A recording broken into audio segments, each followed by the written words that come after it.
الحمد لله نحمده ونستعينه ونستغفره ونؤمن به ونتوكل عليه ونعوذ بالله من شرور أنفسنا ومن سيئات أعمالنا من يهده الله فلا مضل له ومن يضلله فلا هادي له ونشهد أن لا إله إلا الله وحده لا شريك له ونشهد أن سيدنا وسندنا ونبينا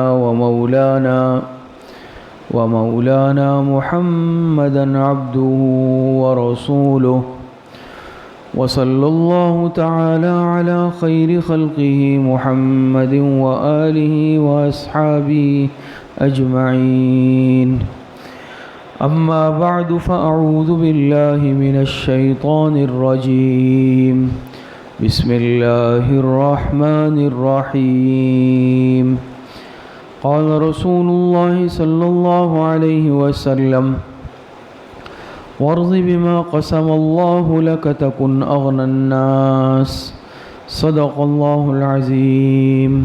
تمام حضرات ایک مرتبہ درود شریف پڑھ لیں. اللهم صل على محمد وعلى آل محمد كما صليت على إبراهيم وعلى آل إبراهيم إنك حميد مجيد. اللهم بارك على محمد وعلى آل محمد كما باركت على إبراهيم وعلى آل إبراهيم إنك حميد مجيد. محترم دوستو، بھائیو اور بزرگوں، یہ حدیث مبارکہ کا ایک حصہ اور ایک ٹکڑا ہے جو آپ حضرات کے سامنے پڑھا گیا. آپ علیہ الصلاۃ والسلام نے کچھ نصائح فرمائے جو انتہائی قیمتی نصائح ہے، جس میں ایک نصیحت آپ علیہ الصلاۃ والسلام نے یہ فرمائی تھی کہ تم راضی رہو اللہ پاک کی تقسیم پر تو تم سب سے زیادہ غنی یعنی مالدار بن جاؤ گے. اللہ پاک کی تقسیم پر راضی رہو، تم سب سے زیادہ مالدار بن جاؤ گے، غنی بن جاؤ گے. اور حقیقت بھی اسی طرح ہے. آج ہماری پریشانی کا، آج ہر انسان جو پریشان ہے، فکر مند ہے، متردد ہے، اس کا اصل اور بنیادی سبب بھی یہ ہے کہ آج ہم اللہ پاک کے فیصلوں پر صحیح طور پر راضی نہیں ہے، اللہ کی تقسیم پر راضی نہیں ہے، اپنی قسمت پر ہم راضی نہیں ہیں، اس کو رضا بالقضاء کہتے ہیں. بلکہ آج ہر انسان اپنی قسمت کا رونا روتا ہے، جس سے حال پوچھے وہ شکوے شکایتیں شروع کر دیتا ہے. لیکن یہ انتہائی قیمتی نسخہ ہے، اور اتنا قیمتی نسخہ ہے رضا بالقضاء، اللہ پاک کے فیصلوں پر راضی رہنا، اللہ پاک کی تقسیم پر راضی رہنا.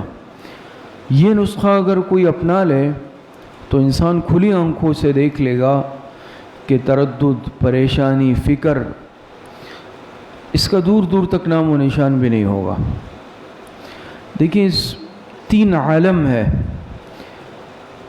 ایک یہ دنیا ہے، اور دو عالم ہے بنیادی طور پر، ایک دنیا ایک آخرت. دنیا، اس میں ملی جلی کیفیت ہے. اس میں انسان پر غم بھی آتے ہیں، انسان پر خوشی بھی آتی ہے، انسان پر اچھے حالات بھی آتے ہیں، انسان پر برے حالات بھی آتے ہیں. بلکہ انسان پر حالات یکساں نہیں رہتے، حالات بدلتے رہتے ہیں. وَتِلْكَ الْأَيَّامُ نُدَاوِلُهَا بَيْنَ النَّاسِ، اللہ پاک نے فرمایا. پھر آخرت میں دو عالم ہے، یا پھر جنت ہے یا پھر جہنم ہے. جنت وہ عالم ہے کہ جس میں راحت ہی راحت ہے، خوشی ہی خوشی ہے، سکون ہی سکون ہے. وہاں فکر، غم، پریشانی، اس کا تصور نہیں ہے. اور دوسرا ہے جہنم، اللہ پاک ہم سب کی حفاظت فرمائے. وہاں پھر غم ہی غم ہے، پریشانی ہی پریشانی ہے، عذاب ہی عذاب ہے. وہاں پھر سکھ اور چین کا نام و نشان اور تصور نہیں ہے. تو جنت اور جہنم میں تو ایک ہی کیفیت ہے، لیکن یہ جو دنیا ہے میں نے عرض کیا کہ اس میں کیفیات مختلف ہیں۔ اس میں کبھی انسان پر اچھے حالات آ جاتے ہیں، کبھی حالات پلٹا کھا لیتے ہیں، انسان پر برے حالات آ جاتے ہیں، لیکن یاد رکھیں حالات کبھی ایک جیسے نہیں رہتے۔ بالآخر ایک وقت آتا ہے وہ پریشانی، وہ آزمائشیں، وہ حالات ختم ہو جاتے ہیں، اچھے حالات آ جاتے ہیں۔ لیکن کامیاب انسان کون ہے؟ کامیاب انسان اس دنیا میں وہ ہے، یاد رکھیں، کہ جو ہر حال میں اللہ پاک کے فیصلوں پر راضی رہے۔ اس پر اگر اچھے حالات آئے، خوشی کے حالات آئے تو سرکشی اختیار نہ کرے، اللہ پاک کی نافرمانی میں مبتلا نہ ہو جائے کثرت مال سے، بلکہ اس پر اللہ پاک کا شکر ادا کرے۔ اور اگر پریشانی آ جائے، تنگی آ جائے، حالات آ جائے تو ایسے حالات میں ناشکری نہ کرے، مایوس نہ ہو، اللہ پاک کی ناشکری والے کلمات نہ کہے بلکہ صبر کر لے۔ اور ایک انسان صبر اور شکر والی زندگی ہی حقیقی مومن گزارتا ہے۔ پریشانی مصیبت آئے اس حالت میں صبر ہو، اچھے حالات آئیں اس میں شکر ہو۔ حضرت ذوالنون مصری رحمۃ اللہ علیہ ایک بہت بڑے بزرگ اللہ والے گزرے ہیں۔ کسی نے حضرت سے ایک مرتبہ پوچھا، حضرت کیسے گزر رہی ہے، کیا حال ہے؟ فرمایا اس شخص سے کیا حال پوچھتے ہو جس کی مرضی سے ہر کام ہو رہا ہے؟ تو حیران ہوا کہ حضرت ایسا تو نہیں ہو سکتا، ایسا تو انبیاء بھی نہیں تھے کہ ان کی مرضی سے دنیا میں ہر کام ہوتا ہو، صرف اللہ پاک کی مرضی سے ہوتا ہے۔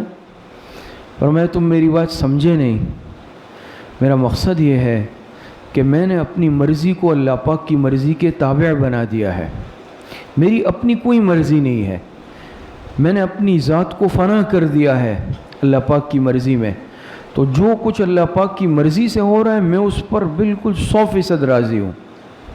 تو اس کو تعبیر کیا کہ بھئی جو اللہ پاک کی مرضی سے ہو رہا ہے میں تو اس پر راضی ہوں، تو مجھے کیا فکر، مجھے کیوں پریشانی ہو؟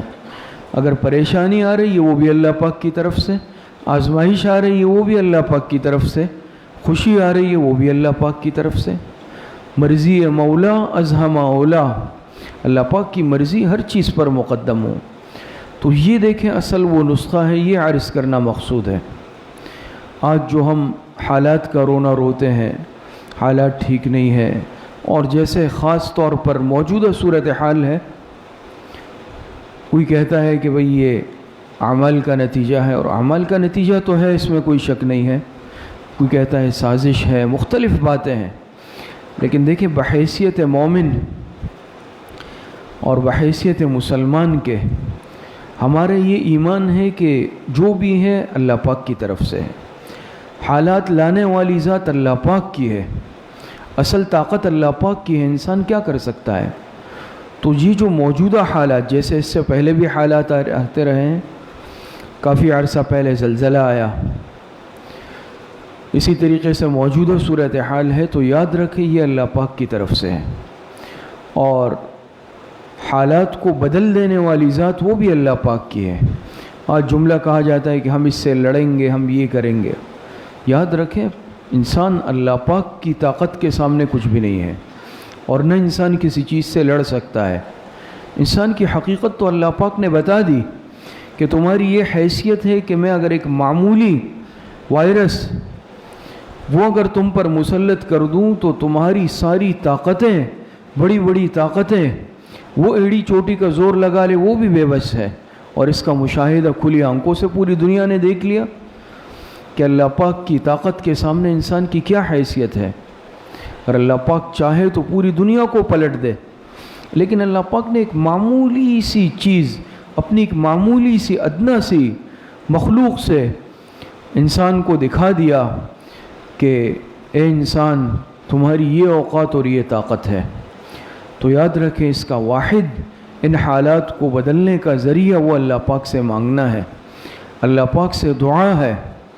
اور عرض میں یہ کر رہا تھا کہ جو بھی حالات انسان اس پر اللہ پاک سے راضی رہے، حالات اللہ پاک کی طرف سے ہے، اور ہو سکتا ہے کہ یہ ہمارے لیے اشارہ ہو کہ بھئی اب ہم اپنی زندگیاں بدل لیں، اب تک جیسی بھی زندگی گزاری، اللہ پاک کی نافرمانی ہم کرتے رہے، گناہوں والی زندگی ہم نے گزاری، اور دین کے زندگی کے ہر شعبے میں ہم نے اللہ پاک کی نافرمانی کی، چاہے وہ عقائد ہے، چاہے وہ عبادات ہیں، معاملات ہیں، معاشرت ہے، اخلاق، سارے شعبے،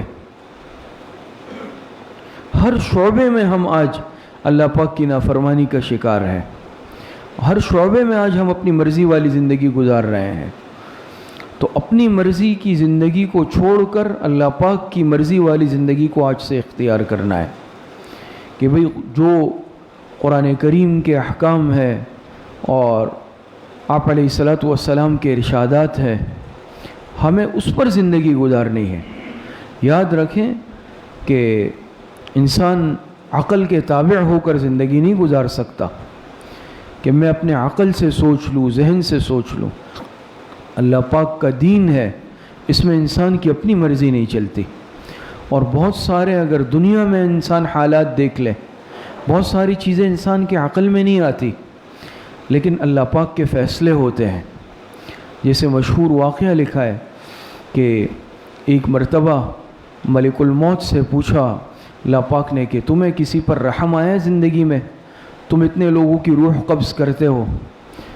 تو ملک الموت نے عرض کیا جی ہاں اے اللہ، مجھے 2 افراد پر اپنی زندگی میں رحم آیا ہے۔ کس پر؟ فرمایا کہ ایک مرتبہ ایک جہاز کشتی ٹوٹ گئی سمندر میں، اور ایک تختہ بچ گیا، اس پر ایک عورت زندہ بچ گئی، اور اس کے ساتھ اس کا شیرخوار بچہ تھا، نومولود۔ اے اللہ، آپ کی طرف سے حکم آیا کہ اس عورت کی روح کو قبض کر لو۔ تو آپ کے حکم کی تعمیل میں نے اس عورت کی روح کو تو قبض کیا، لیکن دودھ پیتا جو بچہ اس تختے پر رہ گیا سمندر میں پانی پر، مجھے اس پر ترس آیا کہ اس کے ساتھ نہ اب اس کی ماں ہے، نہ کوئی اور دیکھ بھال کرنے والا ہے، اس کا کیا ہوگا؟ اللہ پاک نے فرمایا کہ اور کس پر ترس آیا؟ فرمایا کہ دنیا میں ایک بادشاہ گزرا شداد، اور اس نے اپنے لیے دنیا میں ایک محل تعمیر کروایا، اور ایسا عظیم الشان محل، 1 اینٹ سونے کی، 1 اینٹ چاندی کی، اور دنیا کی ہر نعمت اس میں اس نے رکھی اپنے طور پر، اپنے عقل کے طور پر۔ کہا میں دنیا میں جنت بناؤں گا، اور برسوں کی محنت کر کے اپنی زندگی صرف کر کے اس کو تیار کیا۔ جب اس کا وہ باغ جس کو وہ جنت کہتا تھا، محل، وہ تیار ہو گیا، ایسا ہوتا ہے نا بھائی بالکل ریڈی ہو چکا ہے، آپ اس میں آ سکتے ہیں، اور وہ اس میں جانے لگا، 1 قدم اندر تھا 1 باہر تھا، آپ کی طرف سے حکم آیا اس کی روح کو قبض کر لو۔ تو مجھے اس وقت اس پہ ترس آیا کہ اس نے برسوں کی محنت سے یہ تیار کیا، کم از کم اندر جا کے دیکھ لیتا، اس کی یہ ارمان بھی پوری نہیں ہو سکی۔ تو ان 2 افراد پر مجھے زندگی میں ترس آیا ہے۔ اللہ پاک نے فرمایا تمہیں معلوم ہے کہ وہ بچہ، وہ بڑا ہو کر یہ جو بادشاہ تھا جس نے اپنے لیے دنیا میں جنت بنانے کا دعویٰ کیا، یہ وہی بچہ تھا جس پر تمہیں رحم آیا تھا، جو اس تختے پر تھا جو پانی پر تیر رہا تھا، اور تمہیں اس پر ترس آیا۔ یہ بچہ بڑا ہو کر یہ وہی نافرمان بنا، اور اس نے دعویٰ کیا میں دنیا میں جنت بنا رہا ہوں، یہ وہی شخص تھا۔ تو دیکھیں اللہ پاک کے احکامات، اللہ پاک کی باتیں، اللہ پاک کے فیصلے، یہ انسان کی سمجھ سے باہر ہیں۔ بعض مرتبہ انسان سوچتا ہے نا کہ مجھ پر یہ حالات کیسے آ گئے، ایک دم انسان اپنے طور پر تو مکمل تدبیریں اختیار کرتا ہے اور سوچتا ہے کہ شاید اب کچھ نہیں ہوگا، لیکن یاد رکھیں کہ تقدیر کے سامنے، اللہ پاک کے فیصلوں کے سامنے انسان کی تدبیروں کی کوئی حیثیت نہیں ہے۔ کتنی انسان تدبیریں کرتا ہے، اور جتنے بھی معاملات دنیا میں ہوتے ہیں انسان یہ دعویٰ کرتا ہے کہ بھئی میں نے اس کا توڑ ایجاد کر لیا، اب کچھ نہیں ہو سکتا، یہ عمارت میں نے بنا لی، یہ زلزلہ پروف ہے، اس کو کچھ نہیں ہوگا، فلاں چیز میں نے بنائی ہے، اس کو کوئی نقصان نہیں ہوتا۔ ایک جھٹکا اللہ پاک کی طرف سے چھوٹا سا آتا ہے، سب تنکوں کی طرح بکھر جاتا ہے۔ اللہ پاک کے فیصلوں، اللہ پاک کی طاقت کے سامنے انسان بے بس ہے۔ تو ایک ایمان والا یاد رکھے بحیثیت مومن ہونے کے، ہم اللہ پاک کی تقدیر اور اللہ پاک کے فیصلوں پر راضی رہے، اور یہی واحد نسخہ ہے آج کے مسلمان کے پاس کہ اس کی زندگی میں سکون ہو، اس کی زندگی میں اطمینان ہو۔ پریشانی تو تبھی آتی ہے نا کہ ہم سوچتے ہیں ایسا کیوں ہوا، یہ کیوں ہوا، تو یہ کیوں کیسے، اس میں جب ہم پڑھتے ہیں کہ مجھے کاروبار میں نقصان کیوں ہوا، میرے ساتھ یہ حادثہ کیوں ہوا، میں فلاں کی موت ہو گئی، بہت قریبی تھا، یہ کیوں ہوا، یاد رکھیں سب اللہ پاک کے فیصلے ہیں۔ پھر اگر ہم اس پر راضی نہیں ہے تو یاد رکھیں اگر ہم اپنے آپ کو پریشان کر لیں، کتنے ہی گلے شکوے کر لیں، اس سے وہ فیصلہ بدل تو نہیں سکتا، لیکن ہوگا کیا کہ دل کے اندر ایک تردد، بے چینی، فکر، پریشانی رہے گی۔ لیکن اگر ہم اس نسخے کو اپنا لیں کہ بھئی جو بھی ہے اللہ پاک کا فیصلہ ہے، اور ہم اللہ پاک کے اس فیصلے پر راضی ہیں دل و جان سے، تو آپ دیکھ لیں گے کہ دل کے اندر سکون، چین، اطمینان کی کیفیت بھی پیدا ہوگی، اور ہو سکتا ہے اللہ پاک اس عمل پر کہ ہم اللہ پاک کے فیصلے پر راضی ہیں، اللہ پاک اس پر اجر و ثواب بھی عطا فرما دے۔ اللہ پاک مجھے اور آپ سب کو صحیح عمل کی توفیق عطا فرمائے۔ وآخر دعوانا ان الحمدللہ رب العالمین۔ دعا فرمائے الحمدللہ رب العالمین والعاقبۃ للمتقین والصلاة والسلام على خیر خلقہ محمد وآلہ واصحابہ اجمعین۔ ربنا ظلمنا انفسنا وإن لم تغفر لنا وترحمنا لنكونن من الخاسرین۔ اے اللہ ہمارے صغیرہ کبیرہ ظاہراً باطناً چھوٹے بڑے ہر طرح کے گناہوں کو معاف فرما دے۔ اے اللہ رمضان المبارک کا قیمتی مہینہ ہے، اے اللہ 2 عشرے گزر گئے، آخری عشرہ باقی ہے، اے اللہ اس عشرے میں ہم سب کی مغفرت کے فیصلے فرما دے۔ اے اللہ جو دن باقی ہے اس کو قیمتی بنانے کی اور اے اللہ آپ کو راضی کرنے کی اس میں توفیق عطا فرما دے۔ اے اللہ رمضان کو ضائع کرنے سے اے اللہ ہماری حفاظت فرما دے۔ اے اللہ ٹوٹی پھوٹی عبادت ہوئی ہے، اللہ اس کو قبول فرما لے۔ اے اللہ اس رمضان المبارک کی برکت سے موجودہ وبائی صورتحال کو ختم فرما دے۔ اے اللہ دوبارہ سے ہمارے مساجد کی، مدارس کی، خانقاہوں کی، مکاتب کی، دعوت و تبلیغ کی، حلال کاروبار، رزق، تجارت کی رونقوں کو اے اللہ دوبارہ سے بحال فرما دے۔ اے اللہ جتنے پریشان حال ہے، جس قسم کی پریشانی میں، اے اللہ سب کی پریشانیوں کو ختم فرما دے۔ جتنے بیمار ہیں گھروں میں، اسپتالوں میں ہے، جسمانی بیمار ہے، روحانی بیمار ہیں، اے اللہ سب کو صحت کاملہ عاجلہ عطا فرما دے۔ جتنے اموات المؤمنین دنیا سے جا چکے ہمارے والدین، اساتذہ کرام، مشائخ، دوست، احباب، اے اللہ سب کی مغفرت فرما دے۔ ہمارے ایک بہت بڑے بزرگ عالم، بلکہ ہمارے اکابرین، ہمارے علماء دیوبند کے سرخیل حضرت علامہ ڈاکٹر خالد محمود صاحب رحمۃ اللہ علیہ کا گزشتہ دنوں مانچسٹر میں انتقال ہو گیا۔ بہت بڑے عالم تھے، دعا فرمائے اللہ پاک حضرت کی مغفرت فرما دے۔ اللہ پاک حضرت کے پسماندگان کو بلکہ ہم سب کو صبر جمیل عطا فرما دے۔ ہماری دعاؤں کو اپنے فضل و کرم سے، فضل و رحمت سے اپنی بارگاہ میں قبول فرما دے۔ وصلی اللہ وسلم علی نبینا محمد وآلہ واصحابہ اجمعین برحمتک یا رب۔